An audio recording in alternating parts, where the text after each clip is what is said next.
नमस्ते दोस्तों, कैसे हो आप लोग सब। आई होप आप लोग बहुत अच्छे होंगे। मैं भी बहुत अच्छी हूँ। आज का ब्लॉग जो मैं लेकर आई हूँ, हो सकता है किसी को पसंद आए, किसी को नहीं भी आए। किसी को मेरी बातें अच्छी लगें, हो सकता है किसी को मेरी बातें बुरी भी लग सकती हैं। और आप लोगों को पता है, मैं जो भी बोलती हूँ अपने पर्सनल एक्सपीरियंस, अपनी लाइफ का जो एक्सपीरियंस रहा है उसी को लेकर ही बोलती हूँ। मैं किसी के ऊपर कभी भी नहीं बोलती, ठीक है। तो आज का मैं वीडियो स्पेशली उन गर्ल्स के लिए लेके आई जो टीनेजर्स गर्ल्स रहती हैं, उनके लिए लेके आई हूँ। और यदि मेरी बात को यदि बॉयज़ भी समझ सकें तो वो भी समझ सकते हैं, क्योंकि आजकल दोनों के साथ ही ये सब हो रहा है जो मैं बताने जा रही हूँ। और आप लोग कहोगे कि मैडम बड़ा ज्ञान दे रही हैं। ज्ञान नहीं दे रही हूँ बेटा, जो चीज़ से मैं गुजरी हूँ, मैं नहीं चाहती कोई भी बच्चा उस चीज़ से गुजरे। इसलिए मैंने सोचा कि क्यों ना मैं पर्सनल चीज़ें, जो बात है मेरे माइंड में आई है, वो मैं आप लोगों के साथ शेयर करूं। तो देखिए बेटा, आजकल ज़माना बहुत ख़राब है। ये आपके पेरेंट्स भी बोलते होंगे, सब लोग बोलते होंगे। लेकिन क्या होता है, इस एज में बच्चे को समझ नहीं आता है, बिल्कुल भी नहीं आता है। कोई भी समझाए उनको, चाहे माँ बाप समझाए, चाहे मैं समझा रही हूँ, या कोई भी समझा रहा होगा उनको, तो उन्हें बुरा लग रहा होगा। इस टाइम पे वो दुश्मन दिख रहा होगा उनको। एम आई राइट? ये मेरे साथ भी होता था कि जब कोई समझाता था ना, तो ऐसा लगता था कि ये यार हमारा बहुत बड़ा दुश्मन है यार, इसको समझ नहीं आ रहा है यार, हम क्या चाह रहे हैं, हमारी फीलिंग्स नहीं समझ पा रहा है, अपनी अपनी लगाए बैठे हैं। तो उस टाइम पे अपन को क्या लगता है, पेरेंट्स गलत हैं, जो हमें समझा रहा है वो गलत है। लेकिन हमेशा ऐसा नहीं होता है यार। आप जो सोच रहे हो, क्योंकि आप जो सोच रहे हो वो उतनी ही एज के हिसाब से सोच रहे हो, और जो पेरेंट्स सोच रहे हैं और हम लोग जो सोच रहे हैं वो अपने एक्सपीरियंस के हिसाब से सोच रहे हैं। कि जो ज़िंदगी का एक्सपीरियंस लेके हम लोग बैठे हैं, जिन चीज़ों से हम गुजर के बैठे हैं, उस हिसाब से आप लोगों को हम बोलते हैं कि नहीं यार, जो आप कर रहे हो वो गलत कर रहे हो, है कि नहीं।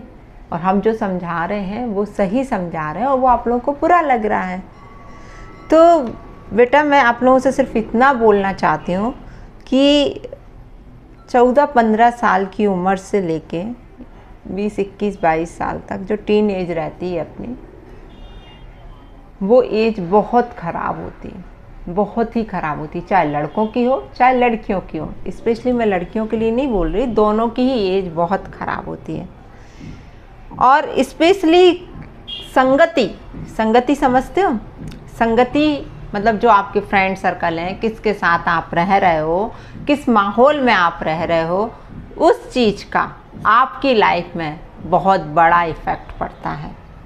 कि आप किस तरह के फ्रेंड सर्कल है आपका, किस तरह के फ्रेंड से आपकी दोस्ती है, इस तरह आपकी लाइफ में बहुत फ़र्क पड़ता है। अच्छे फ्रेंड्स होंगे, अच्छा आपका सर्कल होगा, अच्छा माहौल होगा, तो वहाँ डेफिनेटली आप कभी नहीं बिगड़ोगे। सोचोगे भी, माइंड में ये सब चीज़ें आएंगी भी, तो जो आपका बैकग्राउंड होगा वो आपको बिगड़ने नहीं देगा। लेकिन यदि आपका सर्कल, आपके फ्रेंड ही गलत हैं और आप उनके साथ रह रहे हो, तो डेफिनेटली जो वो कर रहे हैं वो ही आपको अच्छा लगने लगेगा, और लगेगा कि यार मुझे भी करना चाहिए ये सब। ये होता है, संगति का बहुत जल्दी असर होता है। और पेरेंट्स कुछ भी समझाएं तो पेरेंट्स तो बुरे दिखते हैं। तो बेटा, इस एज में क्या होता है, देखो सबको मालूम है हार्मोन्स डेवलप होते हैं, बहुत चेंजेस होते हैं बॉडी में। तो सबको ये लगता है, चाहे लड़के हों चाहे लड़कियां हों, उन्हें ये लगता है कि मतलब अपोजिट जो सेक्स होता है उसकी तरफ उनका अट्रैक्शन होता ही, इट्स अ नेचुरल है ना, ये होता ही है। लेकिन यदि इस एज में आप संभल गए, आपने अपने ऊपर कंट्रोल कर लिया, तो आप ज़िंदगी भर अच्छे से अपनी लाइफ, अपना जो गोल है, आपने जो लाइफ का गोल चूज करके रखा है, तो आप उस तक पहुंच पाओगे। और इस एज में भटक गए बेटा आप, तो ज़िंदगी भर आप भटकते रहोगे। बहुत कम ऐसे केसेस होते हैं जो संभल जाते हैं, वरना भटकन रहती है ज़िंदगी में। क्योंकि एक लाइफ पार्टनर ही जो होता है ना, यदि आपने सही चूज किया है अपनी ज़िंदगी में, तो आपकी लाइफ बहुत अच्छे से इजी गोइंग उड़ान भरेगी। और यदि आपने लाइफ पार्टनर, चाहे लड़की हो चाहे लड़का हो, ऐसा नहीं बोल रही हूँ कि सिर्फ लड़कियों के लिए बोल रही हूँ, लड़का हो तो लड़कियों के लिए, लड़की हो तो लड़कों के लिए, आपने यदि लाइफ पार्टनर सही चूज किया है तो आपकी लाइफ बहुत अच्छे से चलेगी दोस्तों। और यदि लाइफ पार्टनर आपका अच्छा नहीं है तो पूरी लाइफ खराब। तो मेरी बात शायद आप लोगों को समझ में आ रही होगी कि बेटा भटकना नहीं है, बिल्कुल भी नहीं भटकना है। अपना गोल निर्धारित करो, उस गोल को पाओ पहले। देखो, मैं ये नहीं कहूँगी कि लव मैरिज में कोई बुराई है, आजकल हर घर में लव मैरिज हो रही हैं, लेकिन लव मैरिज भी उस इंसान से करो। मैं दोनों के लिए बोल रही हूँ, फिर बोल रही हूँ ना, लड़कों का पक्ष नहीं ले रही ना लड़कियों का, चाहे लड़का हो चाहे लड़की हो, उस इंसान से करो जो बहुत वेल सेटल्ड हो, बहुत समझदार हो, हर चीज़ में आपकी केयर कर रहा हो, है ना, वो चीज़ होनी चाहिए। और अपने से एज में बड़ा ज़रूर, ये चीज़ हमेशा देखना, मैच्योर होना चाहिए। आपके यदि एज में 4 से 5-6 साल का अंतर है ना, लड़कियों से बोल रही है ये बात, कि यदि आप अपना लाइफ पार्टनर चूज कर रही हो और उसमें 4-6 साल का अंतर है, तो वो मैच्योर होगा, वो समझदार होगा, आपको समझेगा वो हमेशा ज़िंदगी भर। और यदि आप सेम एज का या छोटी एज का देख लोगे तो वो कभी भी आपको नहीं समझेगा, वो हमेशा स्पून फीडिंग ही कराएगा। ये चीज़ आप हमेशा ध्यान रखिएगा। तो चॉइस जो रहती है उस पर बहुत अपनी पूरी लाइफ डिपेंड करती है कि आपने सिलेक्शन कैसा किया है अपनी लाइफ में, है ना। क्योंकि जो गलतियां मेरे से हुई हैं, मैं नहीं चाहती, मैं इसलिए वीडियोस बनाती हूँ कि मेरे से जो गलती हुई है, चलो मैं तो संभल गई, पर कई लोगों के लिए ऐसे इतने अच्छे पेरेंट्स नहीं मिलते हैं जो मेरे को मिले हैं, कि मेरी लाइफ संभल गई, आज मैं अच्छे पौधे पे हूँ, अच्छा अपना सब कुछ कर रही हूँ। लेकिन 1% आप सोच लीजिए कि मेरे पेरेंट्स नहीं होते तो मेरा क्या होता। लाइफ तो भटक गई थी ना पूरी तौर से, संभाला तो आज उनने। हाँ, मैं भी अपनी तरफ से पूरी कोशिश की, 100% मैंने भी दिया, लेकिन कहीं ना कहीं एक सपोर्ट जो मैं घर का रहता है, अपने पेरेंट्स का रहता है, वो बहुत ज़रूरी है दोस्तों, बहुत ज़रूरी है। ये है, तो मैं नहीं चाहती कोई भी बच्चा भटके। मैं बार बार इसलिए रिक्वेस्ट करती हूँ कि बेटा ये एज बहुत बुरी, मैं अपनी बच्चियों को भी यही समझाती हूँ, मेरे यहाँ जितने भी स्टूडेंट्स भी आते हैं ना, मैं उनको भी यही समझाती हूँ कि बेटा भटकना नहीं, बिल्कुल नहीं। भटकने का मतलब समझ रहे हो ना, किसी, हाँ कोई बुराई नहीं है, 2 लड़कों से बात करने में कोई बुराई नहीं है, कुछ भी नहीं। आप आज कोएड में पढ़ रहे हो, ये सब नॉर्मल होता है, किसी से भी बात करना, सब करना, और ठीक है, ये सब होना भी चाहिए, क्योंकि बच्चा डेवलप पूरा उसका माइंड सब क्योंकि उन चीज़ों से भी यदि आप बच के रहोगे तो कहीं ना कहीं पीछे छूट जाओ। लेकिन किसी के साथ भी मर्यादा भंग नहीं करना है, ये चीज़ विशेष ध्यान रखिए। रहिए, बात करिए, फ्रेंडशिप रखिए, ये सब चीज़ कोई बुराई नहीं है, लेकिन रिलेशन में नहीं रहना है। आया ना समझ में मैं क्या कह रही हूँ। अपना करियर बनाओ, अपना जो आपका गोल है उसको पहले ध्यान रखो कि आपको पढ़ना है, आपको अपनी ऊंचाइयों तक पहुंचना है।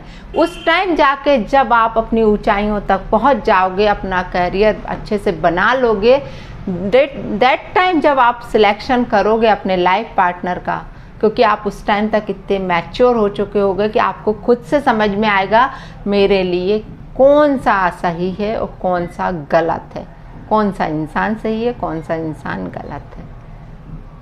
मेरी बात समझ में आ रही है ना आप लोगों को? कमेंट करके ज़रूर बताना दोस्तों।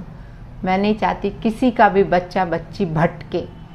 बहुत ज़रूरी है बच्चों को समझाना, क्योंकि आजकल का जो माहौल चल रहा है ना, वो बहुत ख़राब माहौल है।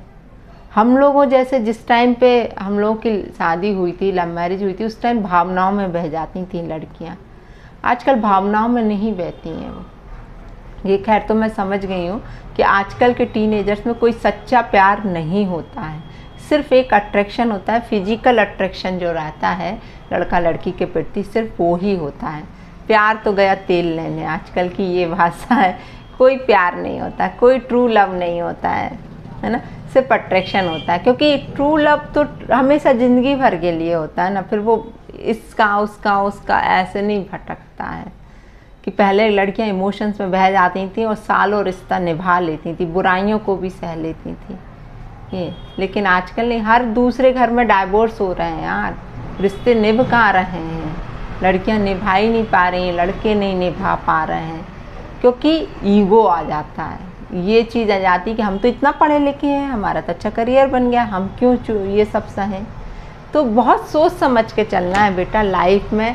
शायद मेरी बात आप लोगों को, बच्चों को शायद अच्छी नहीं लग रही होगी, सोच रहे होंगे कि मैडम ज्ञान दे रही हैं यहाँ बैठी बैठी, लेकिन बेटा मैं नहीं चाहती, मैं हमेशा ही बोलती हूँ कि मत बिगड़ना, बिल्कुल भी मत बिगड़ना, अपना पढ़ाई पे फोकस करो, पढ़ लिख लो पहले, क्योंकि पढ़ाई लिखाई से ही पूरा आपका करियर डिपेंड करता है, ये चीज़ ध्यान रखना। अच्छे से पढ़ लिख जाओगे, अच्छा जॉब मिल जाएगा, अच्छा सेटल्ड हो जाओगे। नहीं पढ़े लिख पाओगे तो ज़िंदगी भर मेहनत करते रहोगे। फिर मेहनत यदि इस एज में आपने कर ली तो ज़िंदगी भर मतलब अच्छा जॉब पाके अच्छे से बैठ के खाना ही है, और नहीं करी तो कुछ भी ऐसा अब जब पढ़े लिखे ही नहीं होगे तो कुछ बिजनेस करोगे, छोटा मोटा कुछ करोगे, क्योंकि अच्छी जॉब तो मिलने वाली नहीं है, तो फिर ज़िंदगी भर आपको गधे जैसी मेहनत करनी पड़ेगी। समझ में आ रही है ना मेरी बात? तो अभी मेहनत कर लो बेटा, पढ़ लिख लो, बाकी तो सब चीज़ें टाइम टू टाइम मिलती है ना तो अच्छा रहता है। टाइम से पहले उनको पाने की कोशिश करोगे तो डेफिनेटली आपको नुकसान ही होगा। कहते हैं ना कि एक बात बहुत अच्छी मेरे फादर ने बोली थी, मुझे याद नहीं आ रही, कभी भी याद आएगी ज़रूर आप लोगों को बताऊंगी, कि मतलब अभी समझ में नहीं आ रही चलिए कभी भी याद आएगी तो मैं ज़रूर बताऊंगी, मुझे एकदम से माइंड में आई थी, वो स्लिप हो गई मेरे से बात। तो बच्चों आपको आज की बात मेरी समझ में आई कि नहीं आई, मुझे कमेंट करके ज़रूर बताना, क्योंकि हम लोग कभी आप लोगों का बुरा नहीं सोचेंगे, पेरेंट्स भी कभी आपका बुरा नहीं सोचेंगे। हो सकता हो किसी बच्चे को जब पेरेंट्स समझाते हैं ना तो बहुत बुरा लगता है, यार ये हमारी ज़िंदगी का कितना बड़ा दुश्मन है यार, ऐसा सोचने में आता है ना, ऐसे ही आता है यार लेकिन वो कभी नहीं, वो पता है कभी भी तुम्हारा साथ नहीं छोड़ेंगे, तुम कितने ही गलत काम भी कर लोगे ना तुम्हें राह पे लाने की कोशिश करेंगे, कभी नहीं। और हो सकता है पेरेंट्स, किसी के पेरेंट्स गुस्से में कुछ बोल देते हैं, डांट देते हैं, तो वो अच्छे के लिए करते हैं बेटा। उस टाइम अपन को ये लगता है कि यार हमारे पेरेंट्स सबसे गंदे पेरेंट्स हैं, नहीं होता ऐसा, किसी के माँ बाप बुरे नहीं होते हैं, लगता है अपन को, है ना, क्योंकि कई बार नेचर ऐसा रहता है ख़ास तौर से फादर का कि बहुत हार्ड होता है बच्चों के प्रति, माँ का तो नहीं होता ये। तो बच्चे ये सोचने लगते हैं मेरे पापा तो यार मुझे हमेशा, लड़के हों तो कितने गालियाँ देते रहते हैं, समझाते रहते हैं, पढ़ने के लिए बोलते रहते हैं, लेकिन वो आपके भले के लिए बोलते हैं, वो चाहते हैं कि हमारा बच्चा बहुत ऊंचाइयों तक पहुंच जाए। तो समझ में आ रही है ना मेरी बात बच्चों? तो प्लीज़ प्लीज़ आप सबसे हाथ जोड़ के विनती है कि कभी भटकना नहीं ज़िंदगी में, वरना ज़िंदगी भर भटकते ही रहोगे, भटकते ही रहोगे। ये संभल जाओ बेटा, अभी भी बहुत टाइम है आप लोग पास, संभल जाओगे तो ज़िंदगी बन जाएगी आपकी। तो चलिए आज के वीडियो में इतना ही, नेक्स्ट ब्लॉग में बहुत जल्दी मिलती हूँ। और मेरी बात यदि गलत और सही जैसी भी लगी हो बेटा तो कमेंट करके ज़रूर बताना मुझको। तो चलिए बाय बाय।